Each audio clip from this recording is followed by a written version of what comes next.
Good morning, everyone. Welcome to Biz Chicks TV. This is the place where you can find tips and tools to help you do business better. We're here to help you run a profitable business that's fun to run and to take the hassle out of your hustle. And today we are here talking happy, healthy habits with Robin Shimizu. Very good. I am so glad to have you in the studio today. Sometimes I know you had to take a break, and because you have a lot of responsibilities, Robin, we just really appreciate all that you do. So Thank we're you. going to put you in the place of authority because you Okay. told me you have a happy, healthy habit. You're in the speaker's box. What's up? Well, okay, it's getting springtime. In fact, it is springtime, right? Mm-hmm. And so it was springtime for me. It's always spring cleaning. And I thought, you know what? I'm going to look up something that I've been kind of wondering about, which is what are the dirtiest places in your home? So that's where I'm Oh, going to start. okay. And it's really simple. High touch areas. And this was an eye opener for me. So when you're cleaning your home, the dirtiest places are doorknobs, digital devices. We know that, right? Your remote Mm. control, your phone, your tablet, all of the things that you touch a lot, your bathroom sink faucet handle, Oh. and your toilet flush handles. Now, okay, when I wash my toilet, I don't go and clean those handles. I don't know why I don't. I I didn't even don't think about it. I don't either. So I don't either. Dirt loves there these you go. places. It loves your Those are devices. the dirtiest places. And they say, and this little article says, germs can survive for a long period of time on non-porous surfaces like stainless steel and plastics. They stay longer than on porous surfaces like fabrics and tissues and things like that. And Mm. it's estimated viruses can live anywhere from 1 to 7 days on non-porous surfaces. What? 1 to 7 days. That's scary. And so I'm into this keeping my house really clean because of my mama, but Mhm. the other day I had a guy come in to do some plumbing and I made him mask up and we masked up when he was in the house. Uh-huh. It's still important that we protect ourselves, from flu, flu viruses and things like that. So cold viruses can stay alive up to 1 hour on your hands. RS Mm. viruses can stay up to 6 hours on door handles. Flu viruses up to 24 hours on hard surfaces. Mhm. um, Respiratory viruses up to 10 hours, and COVID up to a few days. Wow. You know what? I can remember when I worked for the state, we had a lady who would always use paper towels to exit the bathroom because there was a handle. And everybody thought she was just a germophobic. Da, da, da. But her mother was a nurse.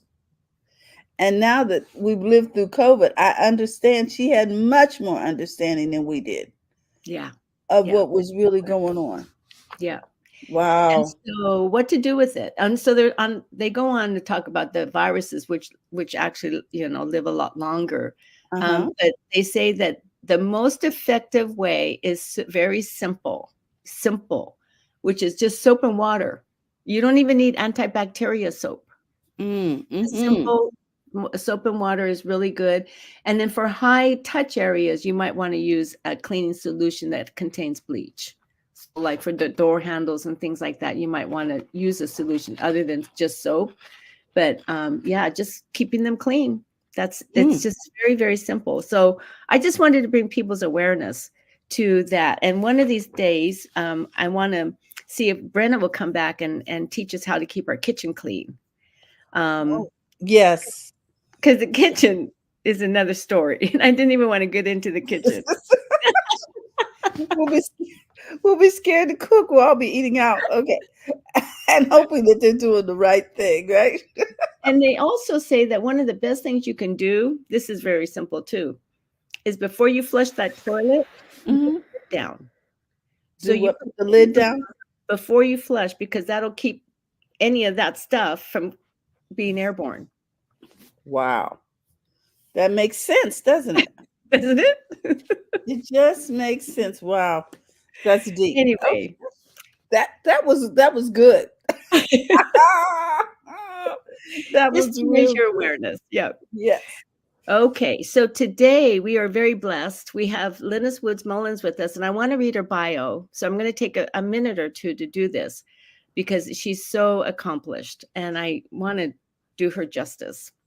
Lynnis Woods-Mullins is a certified holistic living and wellness expert, author, podcast host, and founder of the Praise Works Health and Wellness. Her company is dedicated to educating women over 40 on wellness. With over 16 years of experience, Lynnis has empowered women through coaching programs, ebooks, webinars, podcasts, and special events. She's created a vibrant Facebook group of over 23,000 women, a subscription program, and empowering events. Lynnis is co-author of Power Up Superwoman and publisher of Wellness Women 40 and Beyond e-magazine. Her podcast, Vibe Living Podcast, is in the top 10% of Apple Podcasts, and she has a social media following of over 100,000 people. Oh my goodness. Bless her. An influencer and straight media strategist, Lynnis is certified in nutrition, life coaching, gut health, aromatherapy, yoga, Pilates, with international and national recognition for her contributions to women's health and wellness over the age of 40. And I like to end with, she's married, which is also a job in itself. She has 4 grown, beautiful daughters and 6 grandchildren. So with that, let's bring on our guest today, Lynnis Woods-Mullins. Hey everybody. Hello, hello. How are you? Yes, 6 grandbabies. I'm having so much fun with them. I'm planning on flying out for one of my extended stays in April, checking on the 3 babies in Texas and then going to Miami. And you know what happens when I get to Miami? I may not be coming back. I went there for a couple of weeks and I was there for 6. So there you go. Mm-hmm. Wow. I know the feeling. Yeah. So today, since we're moving towards the spring, and after the spring comes the summer, and people always start thinking about their bodies. We're just coming out of winter. And for women over 40, over 50 and beyond, the winter months are not as kind to us as they used to be because we might put on some extra pounds and you're already struggling with extra pounds because of hormonal weight gain. And it's very frustrating.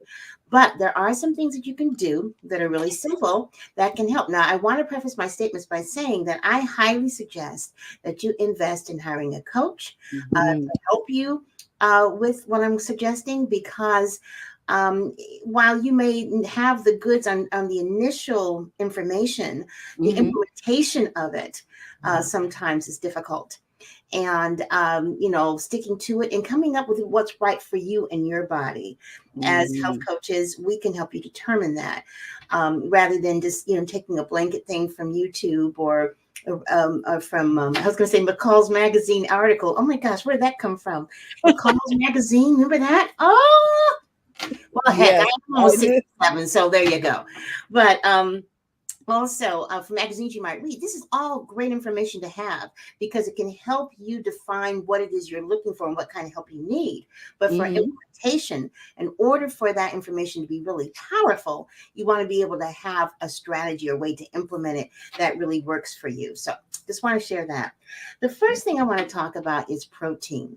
There's a lot of different schools of thought about what helps people lose weight, but there is no debate that protein is the best way for you to ensure maintaining your weight or losing the weight. And the reason why it's really important for women over 40 is really several reasons. First of all, it helps with muscle maintenance. Protein is essential for maintaining muscle mass because, as we age, we naturally begin to lose muscle mass, which also slows down our metabolism. So it's not so much about being buffed as it is losing muscle mass slows our metabolism. So making sure you have an adequate protein intake helps preserve muscle mass. Also, and I'm going to talk about the suggestion of grams because that's all over the map too, but I'm going to tell you what I'm doing. It also helps to help you feel full. Protein is more satiating. Is that the right word? I'm saying it wrong. Satiating, satiating. I can never get that word right. But anyway, protein helps you not be hungry, even better than carbohydrates or fats. It helps you feel fuller for longer. And it can also help prevent overeating.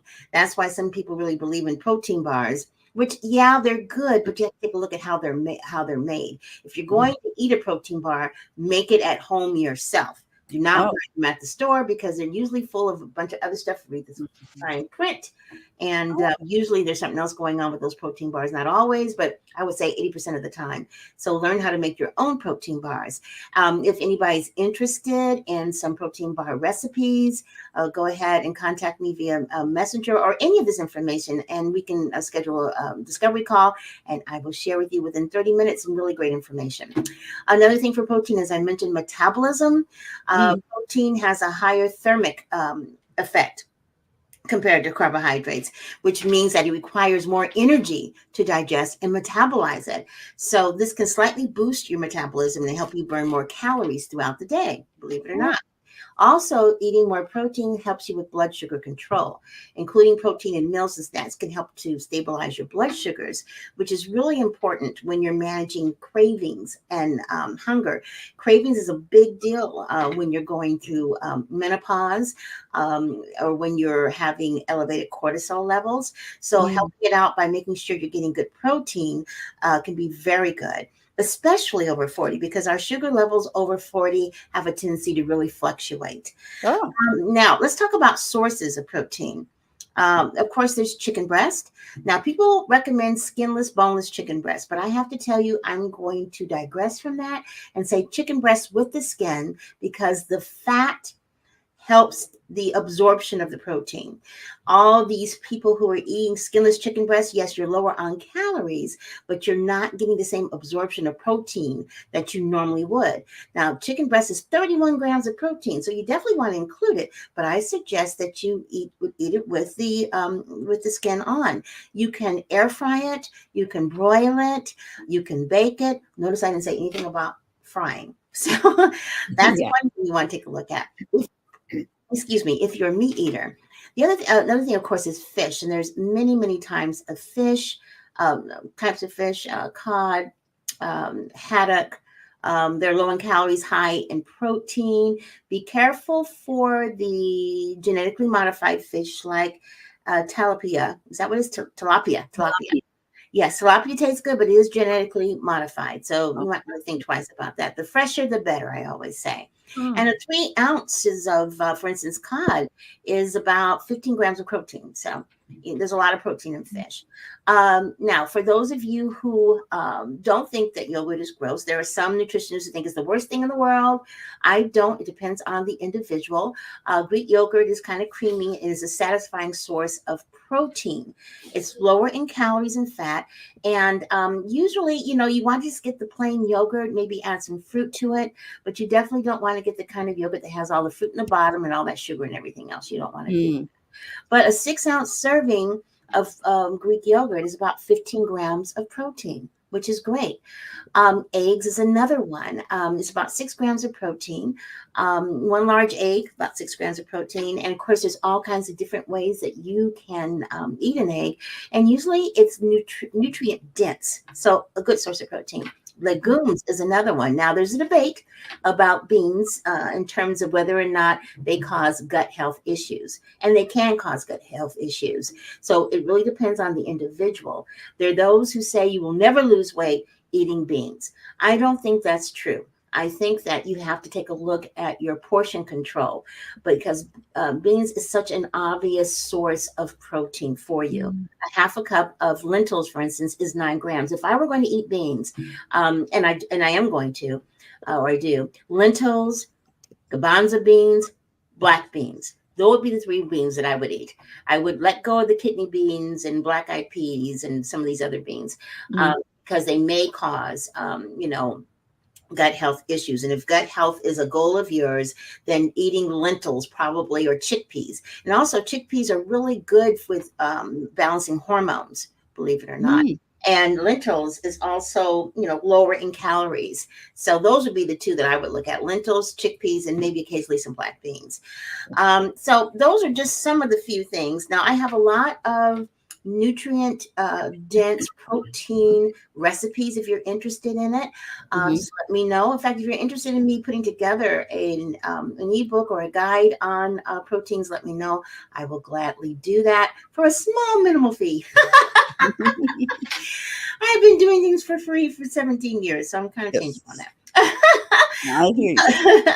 The other thing that's important when losing weight is strength training. I know Mhm. you've all heard this before, but let me tell you why, especially for women over 40. Again, maintaining muscle mass. As we age, we naturally lose our muscle mass, and it's a process known as sarcopenia. And strength training helps to counteract that loss by stimulating muscle growth and maintenance, increasing metabolism. I tell you, if you are lifting weights and doing strength training, you will burn calories while you sleep. Women over 40 usually boost their metabolism significantly, and you begin to see a change right away. Another thing is it improves your bone density. That's why it's so Mhm. important for older women to lift weights, so that you can maybe ward off the whole idea of osteoporosis and fractures and other things that happen as you age. Our our bone density has a tendency to decrease as we get older. It will decrease, but strength training helps to waylay that. Also, it enhances your joint health. Strength training can help strengthen the muscles around the joints, and Mhm. also improve your stability and reduces the risk of injury and arthritis. Also helps to improve functional strength. Just today, when I was my husband went to bed last night without emptying the trash. So at Mhm. first I was a little irritated. I said, well, you know what? This is a great opportunity to engage my core, because of course the trash was overflowing. Okay. So I had Mhm. to pull it up, take it Mhm. outside, and then I had to lift it and put it into the trash can. And you know what? It was effortless because Mhm. I do strength training and I work on my core. So it's very important that you have a strength training regime. You don't necessarily have to get all bulked up, but you do need to lift weights or use your own body weight. Another good thing about strength training that maybe people haven't thought about, it's a really good mood booster. It's great for your mental health. Strength training has been shown to have positive effects on mood and mental health, and it reduces symptoms of anxiety and depression, which can really be beneficial for the overall well-being. So those are the things in particular that I think you need to do in order to lose weight. It's super important that protein be a part of your plan and that strength training be a part of your plan. Now there's all kinds of different things that can aid in all of that, but those two things in particular, if you don't have those, it's going to be that much more difficult to drop those unwanted pounds and inches. And let me say something else about strength training and why it's important for women over 40. Strength training can help lower cortisol levels, especially when done consistently as a part of a well-rounded fitness routine. And the reason why that's important, cortisol is often referred to as a stress hormone because levels tend to rise in response to stress. Well, while acute increases in cortisol are a normal part of the body's stress response, being chronically elevated in cortisol levels can have a negative effect on health, mostly weight gain, abdominal fat, and impaired immune function. So this is the wrong time of our lives to be allowing cortisol to just take over, because it can compromise your immune system. But if you have regular exercise, including strength training, that can help to lower those cortisol levels. And that's why it's so important for women over 40 or over 50, especially, to work out. It's kind of funny. Maybe when you were like 20, you didn't work out at all. Well, over 50, you got to find something that resonates with you, that gets you moving, that helps you to get stronger, and that also helps you to move often, because this is important. For some people, I know it's difficult to get started and get motivated to do it. That's why you want to engage a trainer, a coach, someone that can help hold you accountable. But this is another very important thing when it comes to what you're eating, and the kind of workout that you do. You want to consult the experts because they'll know the kind of workout that will work well with your body and your particular needs in terms of, any medications you might be taking, or what weak area of the body you might have that you want to work on. And food in particular, that's a very personal thing. I do not poo-poo people who eat meat. Maybe your body needs that. I'm a vegetarian for the most part, but I will eat fish and occasionally chicken when I feel like I just need to have the protein. Now, one thing I didn't mention was protein powder. Protein powder can be very, very good, but you got to watch out and take a look at what kind of protein powder that you're using. Some protein powder is full of sugars and gunk and everything else, so just be careful about that. But getting vegetarian or vegan protein powder is a good way to go. And usually they're not, if they're really sweet, you might want to take a look at why they're sweet, what's in there. Making it sweet. Sometimes it's monk fruit or something like powdered monk fruit. And of course, protein powder is processed, and we try not to eat processed food, but the benefits of having the extra protein far outweigh the detriment of eating, one thing that might be processed. Another thing is that with protein powder, usually high in calories, about 245 calories or so of protein powder with water. Okay. So if you add it with a little milk and then with, your fruit and everything else, before you know it, you're like up about 500. You're thinking, gee, why am I not losing weight? Because I'm drinking smoothies every day. Well, if you do the protein powder, you want to sometimes protein powder isn't sweet. So if you want to sweeten it, maybe add a strawberry, a grape, or maybe a pineapple or something, but have your taste buds get accommodating to the idea of not having a super sweet smoothie. The other thing is that if you want to have that sweet smoothie, then you have to cut back somewhere else. That is why you need a way to track what you're eating in terms of how many grams of fat, how many grams of carbs, how many grams of sugar, how many grams of protein. Now, normally with these apps there are apps out there that will help you do that, but they cost money. I have an app that costs nothing, and I'm going to share the, if I can find it, here it is.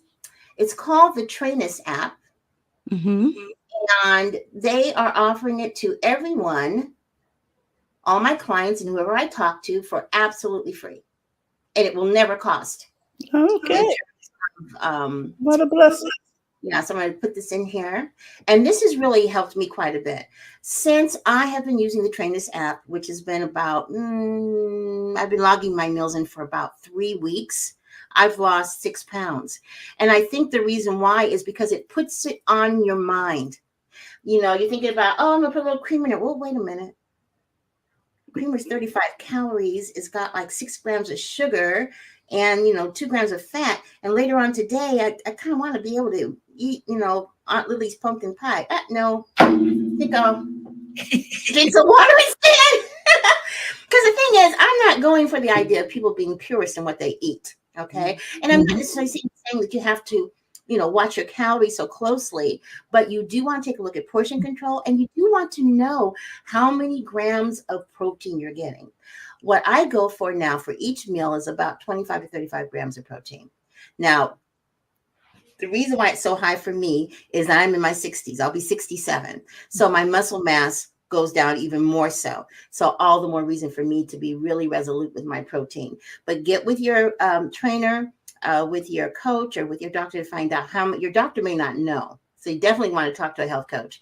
Doctors aren't nutrition normally. Some integrative docs are, but most of them aren't. They might take like one class on nutrition. So you want to find out how many grams of protein you need. And it's all over the map in terms of how much you need. For me, it's 35 grams because I know that I need to. But I can tell you this, most women over 40, and definitely most women over 50 and 60 are low on protein. And a lot of times we're low on protein because we're trying to lose weight, so we stop eating meat. Okay. If you're going to stop eating meat, that's fine, but do it empowered with the right information on how to do that. What kinds of things can you eat to replace that complete protein, and if you're trying to lose weight too, that what kinds of things can you eat to replace that complete protein that aren't like 1,000 calories a sitting or something like that.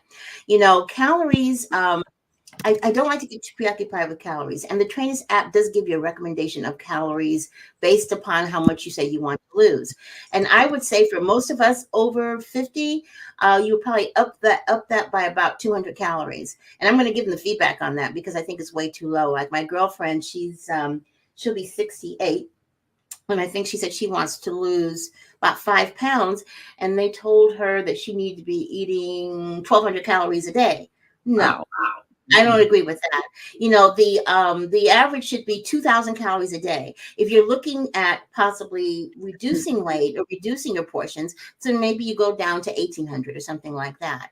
But, again, for me, it's not about the pounds, it's about losing the inches because abdominal fat will also cause you to have a thicker waist and other things going on. So as that waist begins to go down, the abdominal fat begins to go down, you're in safer territory in terms of your health. Abdominal fat and thickened weights are definitely an indicator of more cortisol and also a possibility of being pre-diabetic. So those are the things we want to look at is, where am I getting thicker?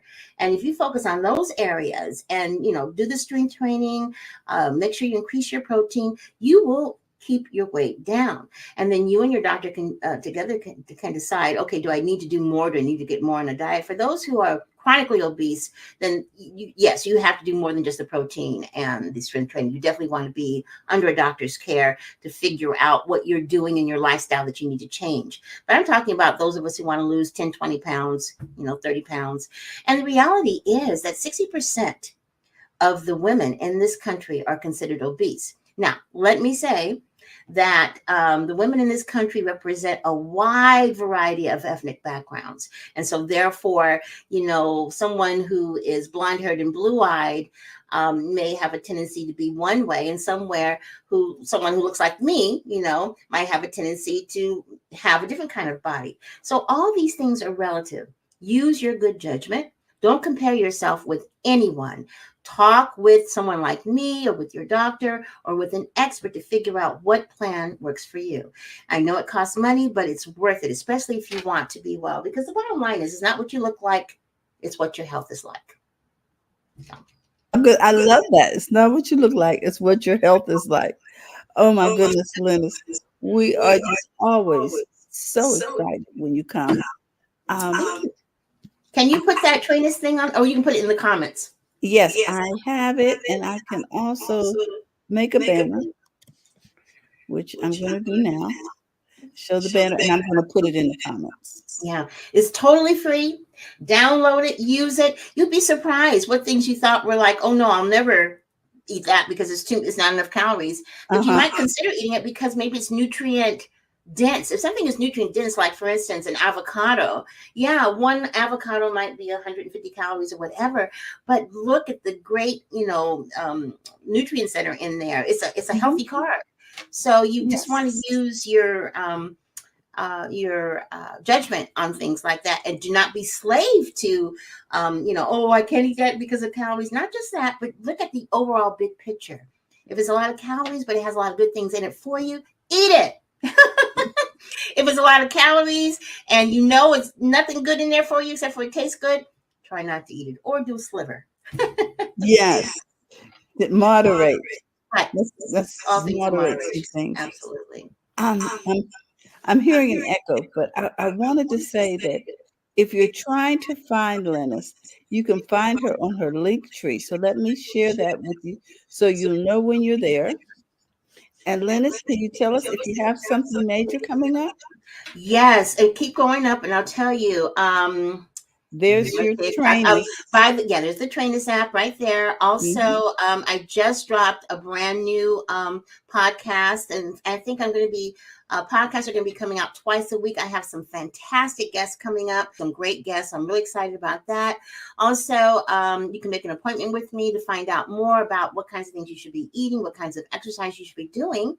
And let's go to the I think go to my site. The network waiting list? Yeah, the network, that's where you can go to sign up to for the Vibe Wellness Woman Network. Okay. But I'm so excited because if you go down to where my website is, I think it's further down. Let me see. No, can't. Oh. I can't. You mean further down on the link tree? Yeah, further down the link tree, I believe, is Okay, my website. hold on. Facebook group, The advertise the Living podcast. Podcast. I think right there, the Vibe Wellness Woman. Let me see which one that is. If that's the right one, Is that it? I think so. If you go Okay, so there, you can go ahead and sign up to be notified okay, when the network start starts. I think there it's the and right. let me share that. Hold on. Yeah, I hope it's the right one. Let's see. This one says by Women's Wellness. Is this the correct one? Okay, that's one of the ones you can go to sign up, and then you can go to this one, and I'll put it in the chat. Okay.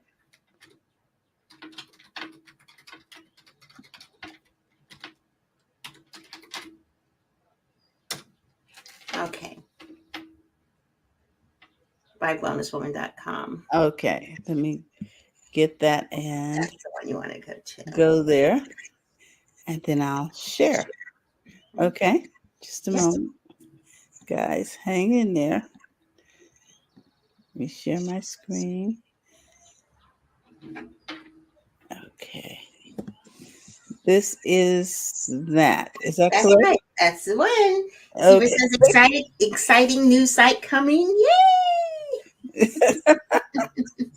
The Vibe Living Podcast. Yeah. Okay. So coming soon, and that is going to be the Vibe Wellness Woman Network, and you can sign up and you'll get notified once that launches. It launches April 20th, and this is going to be all the different things that I've been talking about here on BizChicks. Mhm. Is going to be right here in this network in the form of online classes, guides, and also challenges.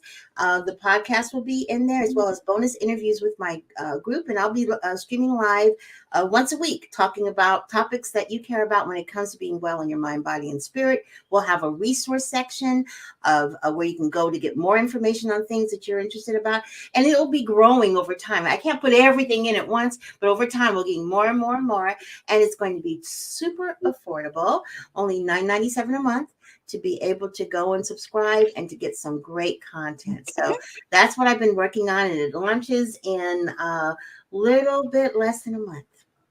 Wow, we're looking forward to that. So, guys, don't sleep on the opportunity to get this app. It's really important. And also, don't sleep on the opportunity to listen to the broadcast on the podcast from Lynnis, because it's about your health. And what do we say, Robin? If you don't have your health, you can't keep your wealth. Okay. And that health is wealth. Health is wealth. Health is Absolutely. wealth. So Absolutely. with that, we just want to remind you to take time out to get some more information about how to stay healthy. Okay. Is there anything else you want to share with that? Turn this over to Robin. No, I'm good. Cool. Thank you so much, guys. I'm going to take off, but thanks so much. I'll see you on Thank the you, Lynnis. next week. Thank Yes, you next so week. much for your time, Thank you. Lynnis. We Have a love you, blessed day, girl. everybody. We love you too. Bye-bye. Bye-bye. Next week we have Maureen Stevenson, who will be with us. So we're Oh, really this- looking forward to seeing Maureen. We don't get to see her very often. She's very, very busy in the mornings, but yes, we get to see her next Thursday. And then after that, we have Lakeisha coming back. So, Great. Well, yeah. this ties into what Lynnis was talking about, the fact that you need a coach, because Maureen is a health coach. Yes. And she's good. She's good at what she does. Yes, And she she does a is. lot of virtual coaching.